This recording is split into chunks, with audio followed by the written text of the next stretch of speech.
DJ, you are now in the mix with Juliet.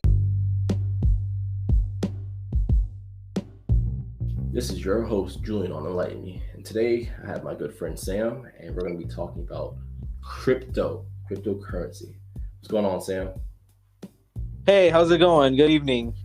Hey, good evening. Hope everyone's doing pretty well. Hope everyone ate their meals. I appreciate you joining, Sam. So, you're one of the subject matter experts on this subject. So tell me about cryptocurrency. Is it the future? What's going on with this? It is most definitely the future. It's going to play a huge role in the world's future. It's going to change. In fact, I would beg to say it's already changing how we see technology and finance. The world we see now is definitely changing at the moment. Give you a little example. We already have Twitter that's using, they've integrated MetaMask, so you're able to use Ethereum.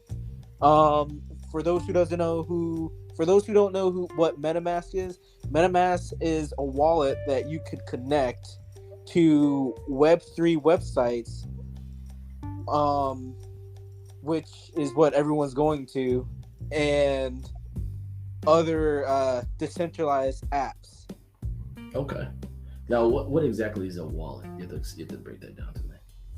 So you can compare a decentralized wallet or a MetaMask wallet to your own bank. There's no man, person, or thing that can control it but you. You are the owner. You're the master of that wallet. Okay. So it's basically your bank account that nobody else, without the bank. Exactly. Pretty much. Okay. It's a bank without the middleman. It's just you. And now you said decentralized and centralized. What is that? So centralization is what we see today. It's where other people prevent you from doing things you can't do. I know that sounds, legal or a little sleuthy, but when it comes to centralization, right? You go on Twitter, you might use a curse word, Twitter might block you. In fact, perfect example, Donald Trump was banned off of Twitter. That would be definitely known as centralization. On a decentralized network, that wouldn't happen at all. People can do whatever they want to do. It's funny to say, but it's kind of like the Wild Wild West in a sense. Now, this is interesting. And now, based upon this is where, is Bitcoin on a centralized or decentralized? Oh, it is heavily decentralized. Okay. And it's owned by China, if I'm not mistaken. They own the most of this. No, you know damn well it's not owned by China. Nobody owns Bitcoin. You can own a pretty decent share, in Bitcoin. Like, you can own millions of Bitcoin and possibly try to manipulate the supply of Bitcoin. But, sooner or later you may not be able to own, the mass majority of the supply. Trying to dumb that down. There's some technicalities with what I just said, but yeah, basically, because there's specific supply that's, mined. There's a specific supply that's bought after that new minted Bitcoin is mined. So I thought Bitcoin was limited. I thought there's a certain amount of Bitcoin. Is that not true? Oh, absolutely. It is limited. Now that goes to say, even though it's limited, I'll give you this in perspective. There will only ever be, I believe it's 23 million Bitcoin in existence. Now, right now, there's only like 2 million left to be bought. Like, it's 2 million left right now. Sure, there still can be mined here and there, but for as of today's supply, there's only 2 million left. So as we mine more, will the price go down? Is that how that works? Because there's more abundance? It really depends on it. Honestly, it depends on demand. If the demand is there, then the price could shoot up. If the demand isn't there, the price could shoot down. To be honest with you, it's not really even about the price of Bitcoin. In my opinion, this is my actual theory on Bitcoin. I know a lot of people might disagree, but I think Bitcoin's actually leaving the crypto space. Like, it'll be seen as a cryptocurrency, but more people would see it as a store of value, or to an extent, it'll be a new means. It'll be the new wave of finance. Yes, because I know you got Cash App has Bitcoin, PayPal may have Bitcoin now, and I know a gentleman from the Rams, LA Rams, he got paid 20 million Bitcoin, 2 million Bitcoin. Yeah, they can do whatever they want with it, but typically when it comes to getting Bitcoin, the idea of storing your value in Bitcoin is actually not really to sell it. I mean, you can sell some of it here and there, maybe take a little profit, but the idea of it is to not sell it. Kind of like for some people buying a property. Okay. And then Bitcoin will continue to go up, because I know they were saying 80,000 to 100,000, if I'm not mistaken. Now, I don't like to get anybody's hopes up. Yeah, we're not financial advisors. Yeah, I'm not. I mean, definitely not. But what I like to say is, it depends on if the demand's there. I'm not some shiller or some moon boy that's gonna say the price will go to $100,000 by the end of the year. We don't know that. We don't know shit about fuck. Yeah, fair enough. That's what I like to tell people. So that being said, it can't be physically bought, and there's so many different currencies. There's over 5,000 different currencies currently right now. How do you know? I would say 10,000. 10,000? Jesus Christ. Oh yeah. Jesus. Yeah, because I'm doing a little bit of research on my back end, because it's so new still that there's not a lot of information out there. Bitcoin. And you know what too? I'm willing to bet about 70% of them will die in the next, bull market or whatever bear market we get. So how does a cryptocurrency actually go out? What do you mean go out? Like, do you mean die? Yes. I mean, it could be rug pulls, people really got to watch out for some of these cryptocurrencies that are out here. Like some of them are scams, Squid Games. Yeah, Squid Games. Or, they got a lot of people. There's some research that kind of goes into this stuff. I mean, you can make a lot of money, you can lose a lot of money. But again, it's all about, reading that tech. Like, people don't understand there's so much tech and so much knowledge that goes into some of these products, like Bitcoin or like Ethereum. Like Bitcoin is in a means of, decentralized banking, the original, decentralized finance, and Ethereum's decentralized internet. Those are just the hubs for most of the cryptocurrencies, because they said Bitcoin controls almost the market. If that goes down, everything else kind of substantially goes down. Is that factorial? They say that, but I mean, I don't think they also account for rug pulls. There's certain rug pulls out there. As soon as it comes out, it might go up and stand against Bitcoin. Ethereum right now it tries to break out of Bitcoin every now and then. I mean, everything does, or most things do follow Bitcoin, but I will say, Bitcoin does sometimes follow the S&P Dow, stocks that are out there. If, like, to give an example, the whole Evergrande thing, oh my god, I'm so sick and tired of hearing about Evergrande, the whole real estate thing. Like, they've talked about it every single day, and it makes the stocks go down and everything. And then it also makes Bitcoin go down because it's fears of seeing a possible real estate crash. But we know already that Evergrande's, defaulting on their loans for the 60th time. Kind of like China. China bans Bitcoin every single year, and Bitcoin finds a way to go down every single year off of the news that they banned Bitcoin. Well, but I thought China was its biggest miner, if I'm not mistaken. I thought they actually are trying to attain more Bitcoin.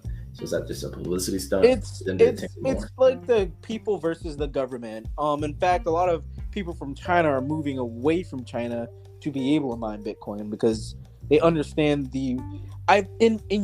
ironically enough, I think the reason why the Chinese government goes into banning, Bitcoin, cryptocurrencies, and mining is because they see the wealth and the power that goes into Bitcoin. Oh, definitely. They see that the power goes out from their hands and into the people's hand. That's one thing that China doesn't really like. China likes to control. Oh yeah, I mean, we owe China money. So if they start branching out and finding other currencies, everybody owes China money. That's Yeah. what makes China, that's what makes China all big and bulky. But I mean, there could be a time where something breaks out. Who knows?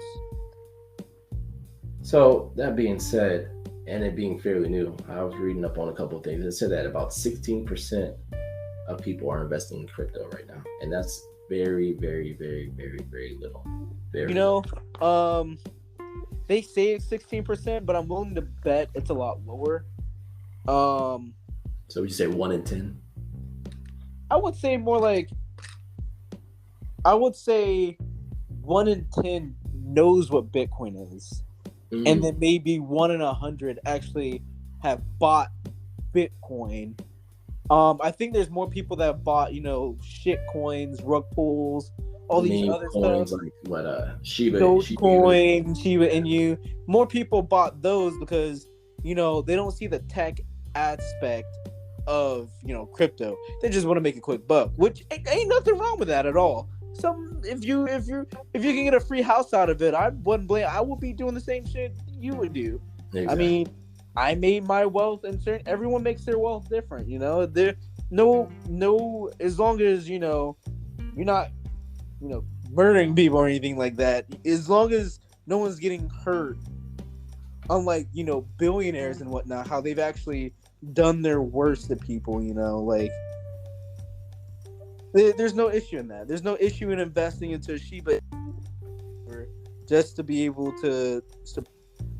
God, I hope you're not investing in meme coin to support your family. But I mean, if it comes down to that, hey, you have to get in it like that guy did. He got what? He spent $8,000, and now he's a multi-millionaire. But he bought that back in the day. It's like right. 0.001. Right. And there's nothing wrong with that. Yeah, there's not. I mean, everybody's trying to explore these avenues, but I think people, what I was telling a couple people, and again, I'm not a financial advisor, stray away from the meme coin. Start doing something like crypto. Like as they just changed the Staples Center, that's something that you probably want to invest in because this is huge. I typically like to embrace it. Yeah, I like to tell them, you know what? Buy that meme coin. Do whatever you want. It teaches them that lesson early on anyway. So, I mean, if it goes down, I know someone that put 10, 20 grand in it. They made 100 grand. I tell them to take it out every now and then, but they don't listen. I mean, they lost so much money. I've known people where they put 120 grand in a rug pool, didn't take anything out. I pleaded with them to take it out because they may not ever see that money again. Of course, they didn't take it out and they lost all their money, but they still try to believe in it. So I try to tell them, research what that coin does and what they're supposed to do.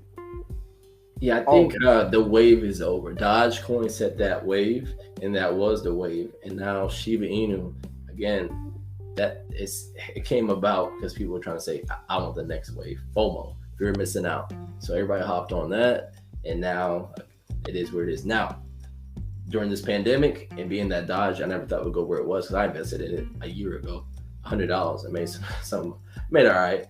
And all right, cool. But now it's did more than all right. It's a thing now. But then again, Bitcoin itself back in the day, nobody thought it'd be where it is. So these days, I don't even know what the hell's going on myself. But I got a little bit of Shiba. I put a little $50 in it. That's it. Something jump change. To some people, $50 turn into 20, 30 grand. Oh yeah, shoot! Don't tell me that. Be on beach in Santorini sipping Mai Tais. But yeah, this is good that a lot of you're instilling the thought of what crypto is, and a lot of people keep asking me hey, when I post stuff on my story, hey, try to invest in this, or I'm investing in this. This is what I'm doing, and people start asking me questions. So hopefully this podcast, because my other stock podcast on stocks about 2 years ago, that's one of my substantial ones too. It's still trending right now, surprisingly. That's a year ago. So I'm hoping people understand the premise and the validity of crypto right now, because if you can get into it at this point, in about 5 to 10 years, you'll be sitting pretty for sure. I would say we're still early, but we're not as early as everyone's trying to say that we are. You know, back in 2009 was a little fetus stage. Yes. And where we're at now, I like to call it the baby can take maybe one or two steps, but it's not that strong to take, to actually start walking. Okay. And now in some people who are very, very tech savvy, I would like to tell them, excuse me. I would like to tell them we're currently in the phase where, as what the older generation would call it, and when I mean older, I mean the people in their 30s, the dial-up phase. Oh, okay, I got it. That's where we're at right now. We're in the dial-up phase of this internet, where certain things work, certain things don't. We're back where internet for some people, or like all this tech was really crappy, but it was hundreds of dollars. Cable was super expensive back then. Basically, like that's kind of where we're at right now. I mean, but what I will say though is, and I gotta admit it for crypto is moving extremely fast. It's moving extremely fast, and honestly, in the next year or two, I can see things being extreme. We might see NFT times 2. We're already seeing music NFTs, which I think is a blessing. Royalties being printed out. We're starting to see decentralized radio in virtualized land and virtualized gaming and whatnot, which is pretty cool. Now, you said NFTs. What exactly is an NFT? NFT stands for non-fungible tokens. Now, I understand the hate with NFTs, in fact, there's a lot of people in crypto that don't really like NFTs like that. Or not really NFTs, but what's the word for it? Like Decentraland and like virtualized stuff. The reason why a lot of people, don't really like it is because, for one, people use it for money laundering. And same with two, artwork. Yeah, definitely. I mean, and you know what too? On a side note, a lot of people out there always claim crypto is really bad because, money laundering and blah blah blah. And I'm like, if that's your main reason, then the U.S. dollar has been used for hundreds of years for money laundering, for kidnapping. In 2017, there were 5 different banks. Or my bad. Last year, the reason why banks soared down was because they were caught in this whole scandal between mid 80s to 2017, where a lot of the U.S. dollar was used for money laundering, for sex trafficking, and all this other stuff. Oh yeah. Let's keep that as a side note over. NFTs though,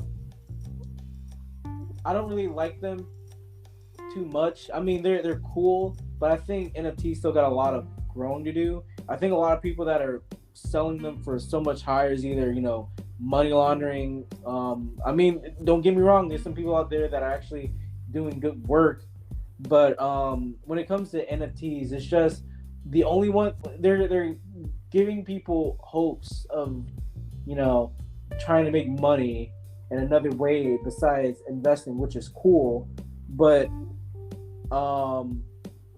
they're not really, some of them are like the ones that are making the most money, like these artists that are selling for 10 to 12 million, like these crypto punks that look pretty shitty. The reason why they were made back in 2012. NFTs have really been around since 2012, but they recently became popular because of the whole, movement of I can make $12 million off of digital art. Which how do you even make that? How do you even make an NFT? Because I know a 13-year-old create an art, upload it to OpenSea. There's YouTube videos out there I can link you with, 5-10 minutes long. You create your own little art piece and you just sell it on the market. Or your video, like the Charlie Bit My Finger. that video was sold as an NFT for almost $1 million. So I'm in the wrong field right now. Got it. Go ahead. Could be, yeah. Now. Go ahead and Google this right now. Shoot. All we know, you could be the next virtual Van Gogh. I would tell anyone to follow their dreams. Hey, I'm disappearing for a little bit. Just know that. Hey, that's exactly what I'll be doing in the coming time. Yeah, because So you've been investing for how long exactly? Shoot. I got my first Bitcoin without really noticing it was a Bitcoin back when I was in middle school. So like 2010, 2011. I mean, I didn't really know what it was. I lost it, of course, because I was 10. I don't really care that much about it, though. It's like, it helps out the circulation. It's just 5 Bitcoin. I don't care. Like, I really don't really care about the money. I'm still well off now, you know, and even now I've learned more what crypto is. I will say I just really started getting into what Ethereum and everything was back in like 2016. Yeah. That's around the time where I started really investing too, was 2016 as well. When I started I really started learning what stocks were more in 2016, and then after buying stocks and realizing like there's certain better things out there like crypto. Yeah. Do you think anything will actually be substantial to the the vast case of Bitcoin? Do you think anything will get that high? Is that a possibility for like what, Gala or Metaverse or Crow itself? Oh, are you asking like, are there cryptocurrencies out there that'll reach the level of Bitcoin? Correct. Like, okay, hold on now. Do you mean like the price of Bitcoin? Yes, or do you mean like, so, to give everyone a little lesson, when it comes to, it's not the price of Bitcoin you should be looking at, it's actually the market cap of Bitcoin that you should look at. The market cap is what tells you what the actual price of Bitcoin would be. Okay. I always tell people, like, I understand that, like, that's why, like, some people believe Shiba Inu coin could be $100. At the current market cap is that without it burning its supply, is never going to reach $100. Sorry to say, but if it were to hit $100, that would mean it would have to be at a multi-trillion-dollar. It would have to be worth all of the stock markets combined. Like, literally every person on this world would have to put almost all of their money into Shiba Inu coin. That's how high the market cap for Shiba Inu is. Even when people buying $100 worth, covering what, millions and millions and millions, is still absolutely, yep. Everybody would have to put most of their wealth in the Shiba Inu. There's a little bit of exaggeration, sure, but like, and that's of course without me actually doing the math with it. But yeah, so I actually do believe, in fact, back in 2016, 2017, Ethereum came deadly. In fact, I think it passed it, but very shortly. But if not, Ethereum came deadly close to passing it last bull run. Obviously not now. We're not going to see, something pass it for now. I think people are trying to find a way to figure out how to pass Bitcoin. But like the thing that Bitcoin has over everything is that it's first movers advantage. Like, people always try to make these Bitcoin killers or things that do. There's so many coins out there that does what Bitcoin does and 100 times better, and they've all not done well, like Tron or some of these other shitty coins. Bitcoin Cash, I think. Bitcoin Cash does. Honestly, it does better. It does a better job at doing what Bitcoin does. It's a lot faster, etc. Dashcoin is better, less market cap, I believe, too. However, a lot of those coins failed. A lot of those coins aren't really seeing that much traction at all. And that's because, again, Bitcoin has the first mover advantage. Like it's the little granddaddy of a lot of them. And for Ethereum, the dad. Okay.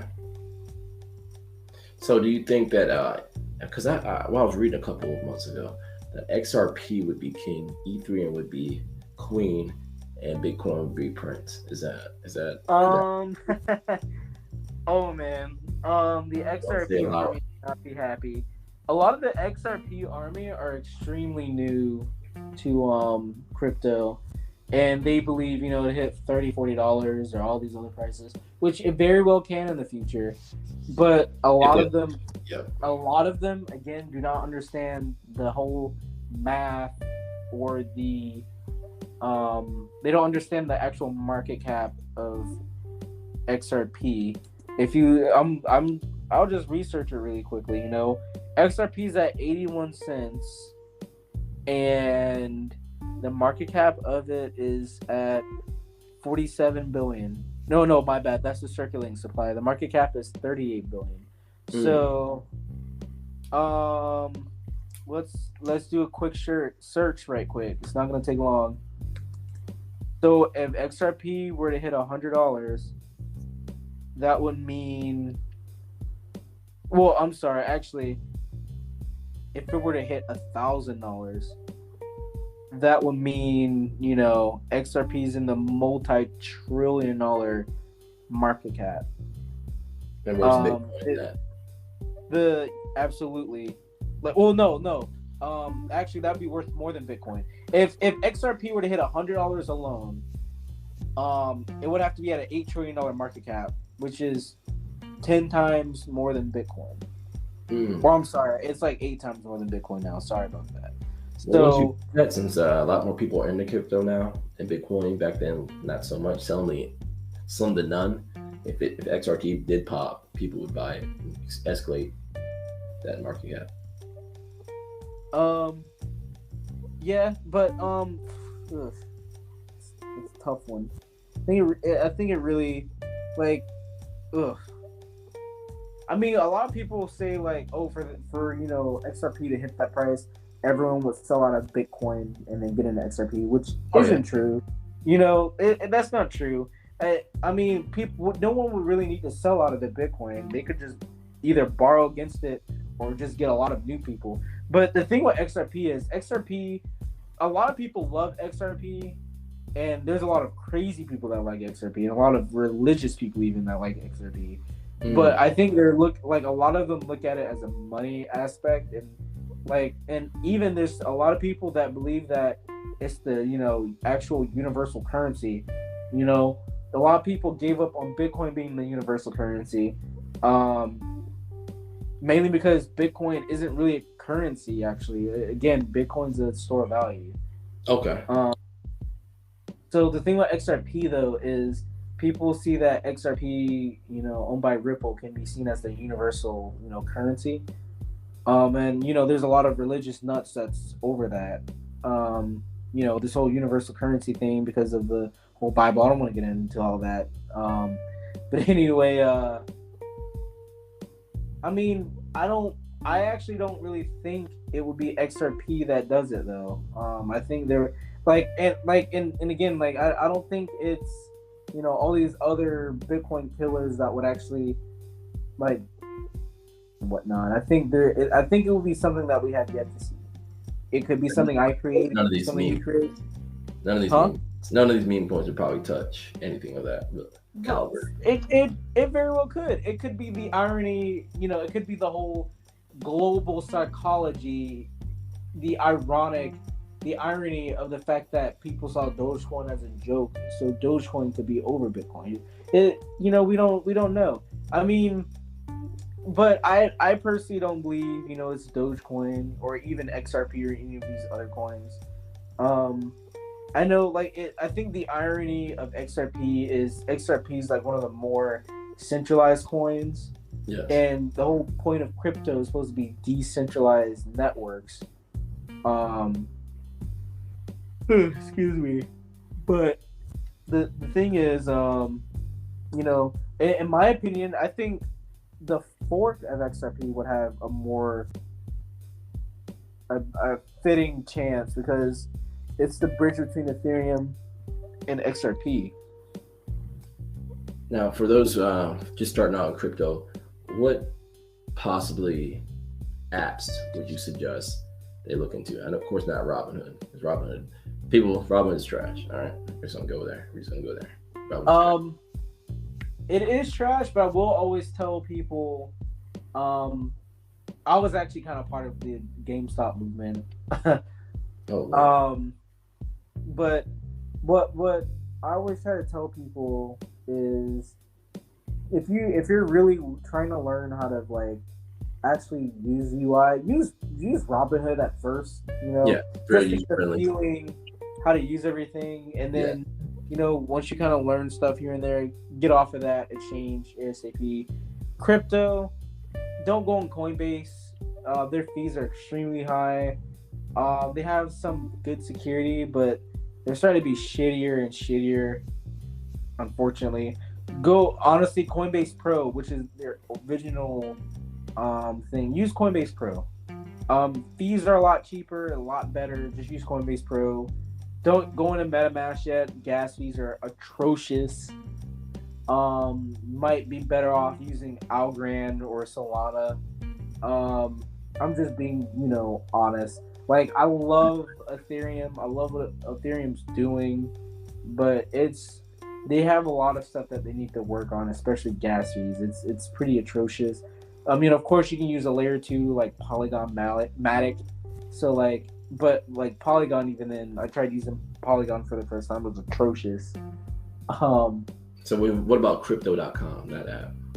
Crypto.com, it's a little atrocious, but I do like them. Problem I have with Crypto.com is it can be slow at times, and I think they use like a completely different type of language and everything. Of course, they're pretty good though. I do invest in their coin, mainly because I think they have some of the best marketing out there, and I think they're doing a good job. And they're doing a very good job at marketing Yes, their own coin and marketing crypto in general. And I think they're some of the more widespread, wide adoption out there at the moment too. Like I like what they're doing. They're trying their hardest. They're actually listening to people. Their customer service so much. Coinbase is actually really cheap. Crypto.com and their customer service is amazing. Like I've put in I put in a ticket just to test out Crypto.com, and someone got to me in like a couple hours. It's insane. When it came to Coinbase, it took someone 3 months for them to say, I don't know. Well, that's good. That's really good insight to give us, because I will say I'm on Coinbase right now, and it did take me a long time to do a lot of transactions. Then I lost a couple of bucks. There's stuff like Coinbase, I will say, is easier to use than a lot of them, but it'll save yourself in the future to not you use Coinbase. I understand people want to stake Ethereum on Coinbase, but there's a wait list. Locking it is cool, I guess, but like there's some stuff out there, that you could use. You could take it out whenever you want, and I think Crypto.com, the staking fees are so much better, and you can take it out whenever you want to. It's not locked. Like, so if you need that money for later, then you can just take it out. Now, what would be one to three things that people need to know for sure that are pertinent to investing in crypto or learning about crypto? Of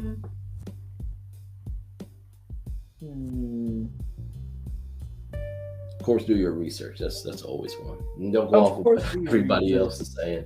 The wave doesn't. I would want everybody to do their. Of course, I'm trying to think of something that's besides that. Yeah. Ooh, I got a big one. A lot of these, fuckheads like BitBoy. Don't listen to BitBoy. Don't listen to BitBoy. Try to stay maybe entertain them, listen to them, because they might get some little information here or there, but don't listen to them and then say, okay, I'm gonna put $5,000 into this coin because BitBoy says this is a good coin, it could be good. Don't do that. Do your own research. And please stay away from BitBoy. Coin Bureau is a little bit better. He's better, of course. Benjamin Cohen is pretty okay. These gentlemen are on what, YouTube? Yeah, these are YouTubers. Okay. A lot of these YouTubers are definitely known to shill. For those who don't know what shilling is like when someone like tells you, "Hey, buy this coin, buy Bitcoin right now because it will hit $10 million by the end of the year." But in reality, a lot of them are just doing it to pump their own bags. Like they're doing it. They're doing it like they're telling you to buy the coin that they're in just so they can sell it right from under you, make their money, and then get out. While unfortunately, you might lose money. Yep, that's how the market's manipulated. Yep.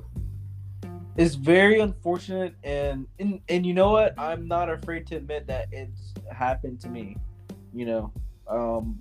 Twice. Of course, I learned my lesson, but I try to tell people all the time, like, don't listen to them. And when you make a lot of money, don't go with hookers, please. I mean, Don't buy hookers. Cocaine, Wolf of Wall Street hookers? You talking about that? No, I mean, I haven't done that, but like, Jesus, it's escalated. I like this. Don't save your money, please. I'm over here thinking about buying ice cream. These dudes buying hookers and taking. Yeah, so I see it on Reddit and all this other stuff. Honestly, don't listen to people on Reddit, but there's some good stuff that is actually on Reddit that's nice to listen to. Yeah, when they took over AMC, Reddit Army, I was surprised. Oh yeah, they're better than the Beehive. I wrote a few stuff for it. I did more for AMC than GameStop, but then I deleted them and I just decided, I'm gonna go into crypto more full time on crypto. Now, I'm gonna wrap this podcast up, and I know some people are gonna be emailing me and asking me questions. Would you be down, Sam, to do a part 2 based upon the questions that are gonna be asked? I know it's been. I would be happy to do a part 10. Oh, say less. So we're gonna get another person on here next time. We'll probably get Gingerbread Man. He likes algo all the time. Oh my god. We'll see what he's talking about. Hopefully he's talking about something other than that. But we'll try. I'm willing to bet you $10 that that's the only thing. If it's not Algorand he's talking about, then it's going to be Algorand products. Jesus Christ. I wouldn't say he's gonna shill Algorand, but he's gonna promise you that Algorand's a good project. It's the one. Yeah, I mean, he made a substantial amount of money on it, like a good amount of money. But again, he got into it early. Yeah, I think I told him about Algorand last October, and he didn't even tell me. That's the worst part about it. It was like when I know it was when I first got in the group chat. When I first got into that group chat, he was trying to say crypto is not good, blah blah blah, and I guess he got sick and tired of me talking about it. He spent like a whole day, and he took all of his money out of Neo and then put in Algorand. And now look at him. Won't shut up, but it is what it is. I mean, that's what happened. Ginger, I hope you hear this podcast. I like to admit that I did the same thing with Ethereum. When I made all my money in Ethereum, I was swearing up and down, Ethereum had no issues. Ethereum's the way to go. But then, after a while, you start to see, okay, yeah, Ethereum do be having issues. Oh, yes. There's no perfect crypto. And there's never going to be a perfect crypto. But I appreciate you. Well, go ahead. Well, I was going to say, there's some people out there that thinks, I would say there's no perfect crypto, but there's cryptos that are done. They believe it's perfect. So Litecoin, the creator, Charlie Lee, was like, Litecoin's perfect. Nothing else to do on there. That's it. Well, yeah, that's anybody. Anybody will believe in something wholeheartedly until you disprove them. And then by then their ego trips and they're like, nah, I'm not gonna listen to you until it's too late. That's why I'm very open-minded, especially doing these podcasts. It's been enlightening me myself. That's why I took the name Enlighten Me, and to help others as well. But I greatly appreciate you stepping on Enlighten Me and enlightening everybody else and our viewers and listeners. Absolutely. Yeah, we'll definitely do a part 2 because I'm already getting some messages right now. But Really. yeah, I got 2 messages. Thank you guys for listening to the podcast Enlighten Me. Sam, thank you again. And I am your host, Julian, and we're signing off.